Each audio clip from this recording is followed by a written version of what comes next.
Right guys, welcome back to Son of Scotland 90, bringing you the Celtic 2017 to 2018 season preview. Now, Celtic, the current champions, are opening up their campaign against Hearts this Saturday, 12:15, or maybe 1:45, I don't know man, doesn't fucking matter. And they'll be looking to go off to a good start and retain their title. Just beat Rosenborg earlier tonight to advance into the playoffs of the Champions League. So Celtic guaranteed European football for this season. So definitely decent season for them so far. They've not been that busy in the transfer market. They've brought in a few players. They've let a few players go. But to be honest, last season they dominated Scottish football, man. They don't necessarily need to make major changes in the transfer market to retain their title. They could probably win the title for the next fucking 20 million years as long as Roger stays there and he, he wants to stay in Scottish football, like piss poor. It's like third world country, Scotland, man. You know what I mean? So if he wants to stay here applying his trade, then that's fair enough. But until he leaves, I could see Celtic doing 20, 25, 30 leagues in a row. But anyway, let's move on to the signing of the season. And I have went along with Oliver Nacham. Now, they paid 4.5 million for this guy, and you're probably asking yourself, why spend that much on a retard? I mean, look at him, man. He looks like YouTuber Chris Morton, you know what I mean? 4.5 million for that? Are you shitting me? But anyway, there's a few players I could have went with here.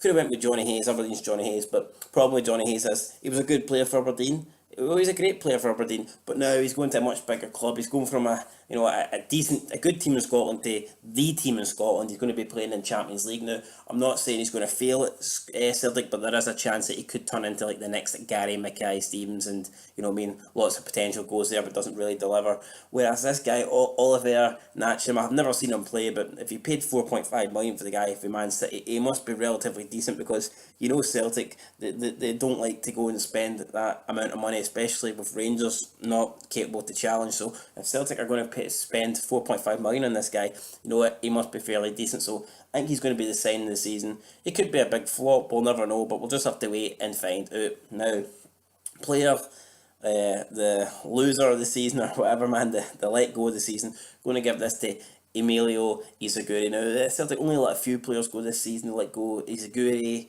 Saidejenko and someone else, but I'm going to give it to Izaguri. He's been a decent player for Celtic over the years, albeit now you can say yes, he's definitely not needed at left back with the arrival of Kieran Tierney. So you could say it's not going to be a big loss, but you never know, man. There's no guarantee Kieran Tierney is going to be around at Celtic for years to come. There's a lot of big clubs looking at him, so yeah, he could be gone in a few years. But yeah, Izaguri, I suppose he is getting on now, so he's probably the biggest loss to Celtic this summer, but I don't think he will be a loss. That is what it is. We've got Kieran Tierney, but fuck it. Key player for Celtic this season, man. There's quite a few people to choose for. Moussa Dembele, Lee Griffiths, Scott Brown, Tom Rogic, Kieran Tierney. But I'm going to go with this man right here, Scott Sinclair. I just think he's superior to every other player in the team. I'm not saying like Dembele is a bad player or whatever, but I just think Scott Sinclair's got that bit of quality. He's been in the Premier League. He's proved that it's alright saying 40 million for Moussa Dembele, but he could go to a better league and flop. Scott Sinclair, he's played at a good level. He's performing well in Scotland. I think Scott Sinclair is going to be key to Celtic in the Premier League and in the Champions League, so he's going to be the key player in the season. And for where Celtic are going to finish, man, you have to go with first. It's a fucking easy question. It's like someone telling you to want Burger King and McDonald's. It's McDonald's all day long, so when someone says who's going to win the league, it's Celtic. They're going to finish first, guys, and that is it. If you think I'm wrong, let me know down below, and I will tell you to fuck off. So like and subscribe. I plan on doing more, especially for the top teams. I might do all 12 though, who knows. Let me know if you want to see your team in a season preview. But until next time, guys, been Son of Scotland TV. Peace.